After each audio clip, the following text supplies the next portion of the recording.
নমস্কার, দূরদর্শন আগরতলায় আজকের এই অনন্য আয়োজনে আমাদের সঙ্গে রয়েছেন ছজন অনন্যা। আমি তাদের পরিচয় করাচ্ছি না, তাদেরই দলে রয়েছেন চামেলি। চামেলি পরিচয় করিয়ে দিচ্ছে সবার সঙ্গে। নমস্কার, আমি চামেলি আচার্য। আমাদের এই গ্রুপের নাম হচ্ছে অনন্যা। আমাদের এই গ্রুপে আমরা আছি ছজন সদস্য। বর্তমান আজকে আমরা পারফরমেন্স করছি, কিন্তু অ্যাকচুয়ালি আমাদের গ্রুপটা 7 জন নিয়ে। আমাদের দিদি দুর্বা গাঙ্গুলি, উনি আজকে ওনার ব্যক্তিগত কারণে এখানে উপস্থিত হতে পারেননি, কিন্তু দিদি সহ আমাদের একটা খুব স্বপ্নই ছিল আমরা দূরদর্শনের পর্দায় বাজাবো। আজকে এটা সফল হতে চলেছে, তাই আমরা প্রত্যেকেই খুব আনন্দিত বোধ করছি। তো আমার প্রথমেই যিনি আছেন সবার সাথে পরিচয় করিয়ে দিচ্ছি। ভায়োলিনে আছেন দীপ্তি দাস, তারপরে আছেন প্রতিমা দাস, এরপরে কিবোর্ডে যিনি আছেন অপর্ণা সাহা, হাওয়াই গিটারে আছেন পিয়ালি রায় এবং স্প্যানিশ গিটারে যিনি আছেন মণিদীপা দেবনাথ। আমরা তাদের পরিচয় শুনলাম। একটা কথা কি, আমরা চিরদিন বলে আসি যে রাধে সে চুল বাঁধে। আসলে এগুলো কোনো কথা না, যে কোনো কাজ যে কোনো লোক করতে পারে। মূল কথা হলো আমাদের ইচ্ছে শক্তি, এবং এই ইচ্ছে শক্তির ডানায় ভর মেলেই মেয়েরা কিন্তু পাড়ি দেয় বিভিন্ন অঙ্গনে। প্রত্যেকের জীবনে নানা চড়াই উতরাই থাকে। শুধু নিজে ভালো থাকবো সেটুকু নয়, অন্যদের ভালো রাখবো। অন্যদের ভালো রাখতে গেলে নিজেকে ভালো থাকতে হয়। আর এরা নিজেদের ভালো রাখতে সমস্ত কাজের পরেও ভালো রাখার জায়গাটা খুঁজে নিয়েছেন যেভাবে, সেটা হলো এই ইনস্ট্রুমেন্টগুলো। এই ইনস্ট্রুমেন্টে তারা তাদের প্রাণের আনন্দ খুঁজে পেয়েছেন। আমরা তাদের গল্প শুনবো, কিন্তু তার আগে একবার জেনে নিই এই 7 জন মিলে দলটা কি করে গঠন করলো। আমরা যদিও রাজ্যের আরেকটি দলের কথা জানি যারা মেয়েদের ব্যান্ড হিসেবে পরিচিত। আমরা এখন যাচ্ছি অপর্ণার কাছে। অপর্ণা, তোমরা কিভাবে, কারণ তোমার সঙ্গে আমার যখনই কথা হয় আমরা যবে থেকে দেখছি যে মোটামুটি সবাই একটা এজ গ্রুপের, একজন দুজন একটু সিনিয়র, তো তোমরা কি করে শুরু করলে এবং প্র্যাকটিস করার ব্যাপারটা, সেই ব্যাপারটা একটু শুনতে চাই। অ্যাকচুয়ালি নন্দিতা দি, আমরা সবাই যেটা তুমি বললে যে আমাদের ভালো লাগার যে জিনিসটা, এই সুর, আমাদের যন্ত্র, এগুলি নিয়ে আমরা বিভিন্ন প্রফেশনে বিভিন্ন জন, কিন্তু আমরা এটা শিখছি যে যার যার গুরুর কাছে। তো আজ থেকে প্রায় 2-2.5 বছর আগে মেঘবালিকা বলে ত্রিপুরাতে যে মেয়েদের ব্যান্ড আছে, ওরা কি করলো, ওদের 6 বছর পূর্তি উপলক্ষে ওরা 8 জনকে নির্বাচন করলো যে যাদেরকে ওনারা সম্বর্ধনা দেবে। তো আমাদেরকে ওইখানে একটা পারফরমেন্সও করতে হয়েছিল। তখন তোমরা একা একা ছিলে? আমরা সবাই একা একা ছিলাম। পার্সোনালি ধরো এ ওকে চেনে হালকা হালকা, আমি ওকে চিনি, এইরকম। তো এই করে যখন ওরা এরকম একটা সিদ্ধান্ত নিল যে রবীন্দ্র ভবনে এরকম একটা প্রোগ্রাম ওরা করবে, যেখানে মহিলারা যারা আছে বয়স্ক, ওদেরকে দিয়ে একটা অনুষ্ঠান করানো হবে এবং তাদেরকে সম্বর্ধনা দেওয়া হবে। তো আমাদেরকে সেখানে নিল, আমরা পারফরমেন্স করলাম। তখন থেকে আমাদের মধ্যে একটা বন্ডিং তৈরি হয়ে গেছিল, যারা যারা আমরা এখানে উপস্থিত ছিলাম। তো আমরা কেউ কাউকে আর ছাড়তে পারিনি। অ্যাকচুয়ালি বিনি সুতোর মতন আমরা গাঁথা হয়ে গেছি। আমরা এই থেকেই দলের শুরু। আচ্ছা, আমরা পুরো সবার কাছ থেকেই কথা শুনবো, কথায় যাব। তার আগে তোমরা আজকে প্রথম শুরুটা করবে কি দিয়ে, তোমাদের নিবেদন কি সেটা আমরা শুনতে চাইছি। আমাদের প্রথম নিবেদন আনন্দ লোকে মঙ্গলা লোকে। একদম পারফেক্ট। তোমরা সত্যি সত্যি প্রাণের আনন্দ, যেটা আমি বলেছিলাম, আনন্দ লোকে মঙ্গলা লোকে, এর চাইতে বড় কথা নিজের ভেতরকে এবং অন্যদের কাছে পৌঁছে যাওয়ার জন্য। তাহলে চলো সরাসরি আমরা চলে যাই সুরের জগতে। ধন্যবাদ।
আন্টির সঙ্গে যে আবহ তৈরি হলো আনন্দলোকে মঙ্গলালোকে, সত্যি সত্যি আমরা একটা আনন্দের যে আবহ সেই আবহে পৌঁছে গেলাম।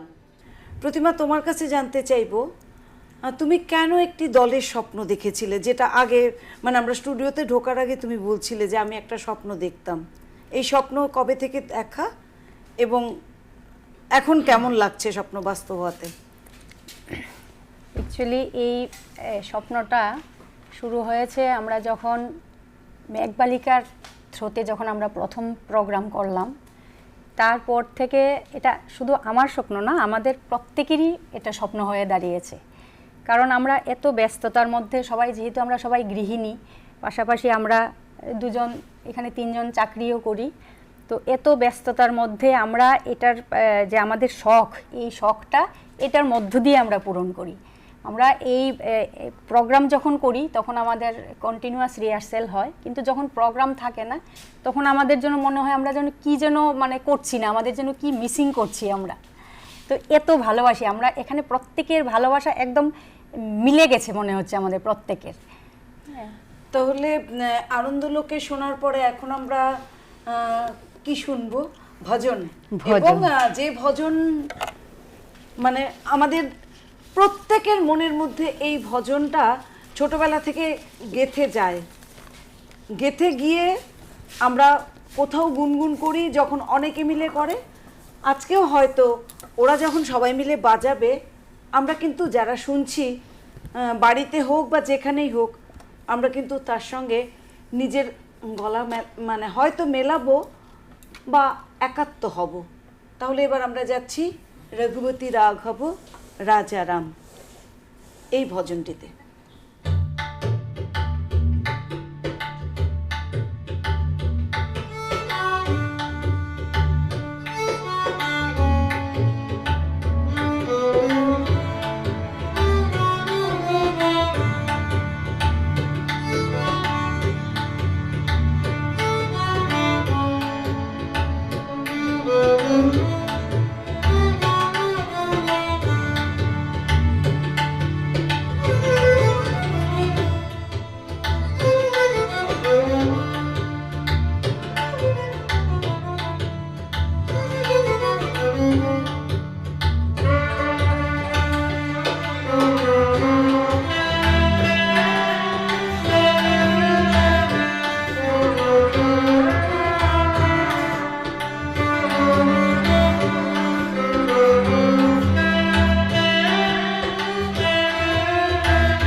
শুনছিলাম।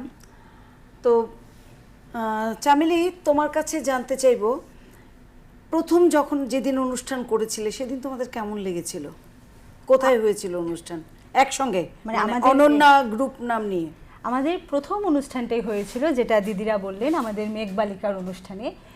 ওই দিন আমরা প্রচণ্ড এক্সাইটেড ছিলাম যে আমরা সবাই একসাথে, এবং আমাদের মূল উদ্দেশ্যই ছিল, যেমন বিভিন্ন জায়গায় বিভিন্ন ব্যান্ড হয়, একজন সিঙ্গার থাকে, পাশাপাশি মানে সহযোগী যন্ত্রশিল্পী হিসেবে থাকে, কিন্তু আমাদের একটাই উদ্দেশ্য, এখানে কোনো সিঙ্গার থাকবে না। আমরা এক একজন এক একটা বাদ্যযন্ত্র নিয়ে আমরা যার যার পরিবেশনা করব, এটাই ছিল আমাদের মূল উদ্দেশ্য। তাই আমরা অত্যন্ত আগ্রহী এবং খুব বেশি আমরা উৎসাহিত ছিলাম যে আমরা কবে কিভাবে এটা আমরা পারফরমেন্স করব আর কি। প্রথম এখানে করেছি, তারপর সাথে সাথে আমরা রবীন্দ্র ভবনে একটি প্রোগ্রাম করার সুযোগ পাই আর কি। আচ্ছা, তোমাদের আরো অনেক প্রোগ্রাম হবে, আর আজকের প্রোগ্রাম তো যারা দেখছেন তারা তো দেখবেনই, অন্যদেরও বলবেন যে তোমাদের প্রোগ্রাম দেখার জন্য। এখন যেটা জানার, এবার তোমরা কি বাজাচ্ছ? আমরা এখন পুরানো সে দিনের কথা গানটা ভুলবো কি রে হায়, এই গানটা করব। সত্যি কথা, এই গান মানুষ যতদিন যাচ্ছে, মানে যায় মানুষের জীবনে, স্মৃতিকে ধরে রাখা, বা যে কোনো জায়গায় যখন আমরা একসঙ্গে কোরাসে যাই, দেখবে স্কুল রিউনিয়ন থেকে শুরু করে সমস্ত জায়গায় কিন্তু এই গানটা যেন আমাদের প্রত্যেকেরই বোধহয় মুখস্থ হ্যাঁ, আছে, মুখস্থ আছে। প্রত্যেকেরই মুখস্থ। এবং নস্টালজিয়া, স্মৃতি যাই বলি না কেন, সুখ দুঃখ সমস্ত কিছু কিন্তু জড়িয়ে থাকে এই গানটার সঙ্গে। তাহলে শোনা যাক তোমাদের এবারের গান। ঠিক আছে।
স্মৃতি সে কি ভোলা যায়?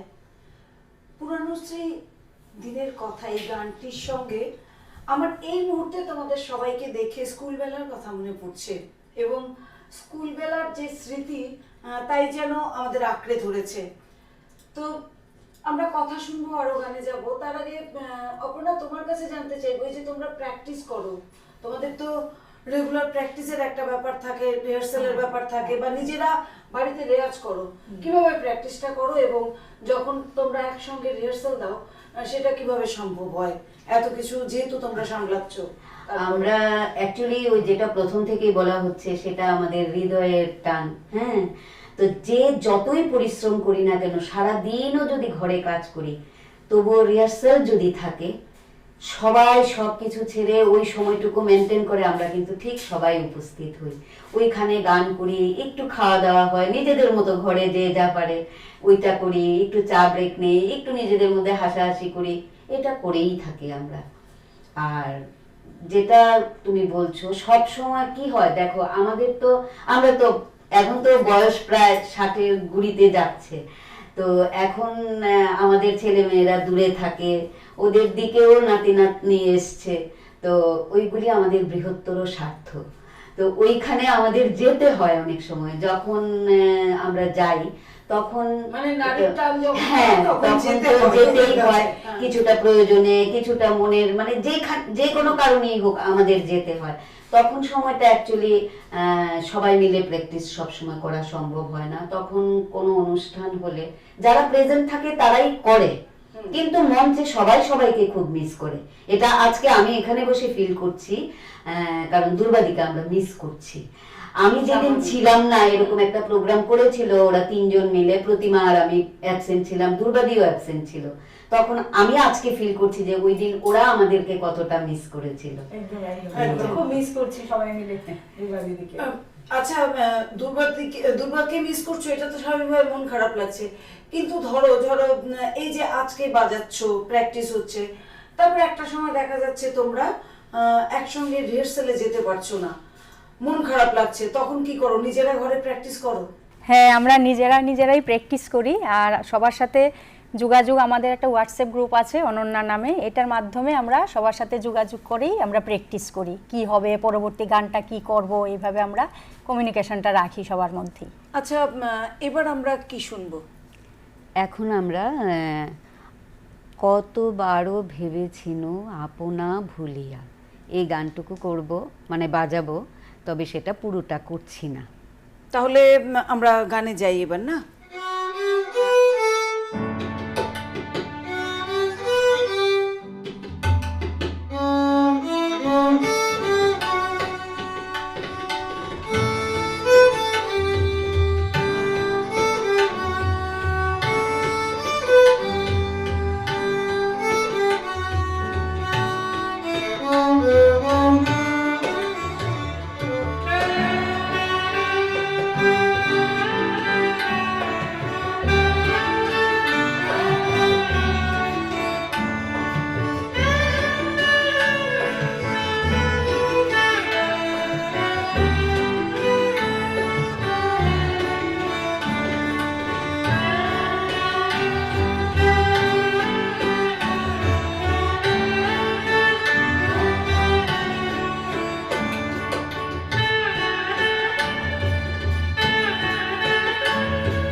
মুগ্ধ হয়ে শুনছিলাম। আচ্ছা প্রতিমা, তোমার কাছে জানতে চাইবো যে এই যে অনুষ্ঠান করার পরে যখন বাড়িতে যাও বা কেউ বললো মঞ্চ থেকে নামার পরে, তখন কেমন লাগে? সেটা খুবই ভালো লাগে তখন, কারণ আমরা এই বয়সে এসে নিজেদেরকে মানে এইভাবে করতে পারবো সেটা কোনোদিনও ভাবতে পারিনি। কিন্তু সবাই সাপোর্ট করছে, আমাদের ফ্যামিলির মেম্বাররাও আমাদের সাপোর্ট করছে, আমাদের বন্ধু বান্ধবী যারা আছে সবাই সাপোর্ট করছে। তখন একটা প্রোগ্রাম করার পরে ভীষণ আনন্দ হয়। মানে এটা একটা বাড়তি পাওনা যে সবার সাপোর্ট করাটা। আর অপরা, এবার তো আমরা জানি যে বন্দে মাতরমের 150 বছর পূর্তি। তো তোমরা যখন আমার সঙ্গে কথা বলছিলে তখন বলছিলে যে সব শেষে তোমরা বন্দে মাতরম বাজাবে। তো বন্দে মাতরমে যাওয়ার আগে জেনে নিতে চাইবো যে এই যে আজকের তোমাদের অভিজ্ঞতা, সেটা বলছিলে বোধহয় একবার তুমি বলেছিলে যে আজকে এখানে আসতে পেরে আমাদের খুব ভালো লাগছে। আমাদেরও ভালো লাগছে এই কারণে তোমরা এতজন সবাই সবকিছু সামলে আজকের দিনটাকে এখানকার জন্য, দর্শকদের জন্য বা আমাদের সবার জন্য যে ডেডিকেট তোমাদের, এটা আমাদের বাড়তি পাওনা। আমার এইটুকুই বলার আছে যে আজকে আমরা যাই পরিবেশন করতে পেরেছি, যদি পর্দার ওপারে যারা আছেন সবার যদি ভালো লেগে থাকে তাহলে সত্যি আমরা নিজেদেরকে খুব ধন্য বলে মনে করব এবং অত্যন্ত আনন্দিত উপভোগ করব। তাহলে অপর্ণা, আমরা একদম শেষ পর্যায়ে, আর বন্দে মাতরমের মধ্য দিয়ে আমাদের সবার শ্রদ্ধা, যেটা দেশমাতৃকা বা দেশ বন্দনা। একটা সময় আমরা জানি স্বাধীনতা যুদ্ধে আনন্দ মঠের এই গানটি বিশেষভাবে দেশপ্রেমী শুধু নয়, আপামর দেশের মানুষকে উদ্বুদ্ধ করেছিল। আমরাও আজকে সবাই মিলে আমাদের শেষ পর্যায়ে এসে বন্দে মাতরমের মধ্য দিয়ে আমাদের শ্রদ্ধা জানাবো। মানে তোমাদের বাজনার মধ্যে দিয়ে। হ্যাঁ, তবে দর্শককে আমি আরেকটু অনুরোধ করতে চাই যে যদি আমাদের এই প্রয়াসটুকু আপনাদের ভালো লেগে থাকে অবশ্যই আপনারা মতামত জানাবেন। এখন তো মতামত জানানোর মিডিয়ার মাধ্যমে সবাই আমরা জানতে পারি। যদি দেখি যে আপনাদের ভালো লেগেছে তাহলে আমরা খুব আনন্দিত হব। ধন্যবাদ সবাইকে।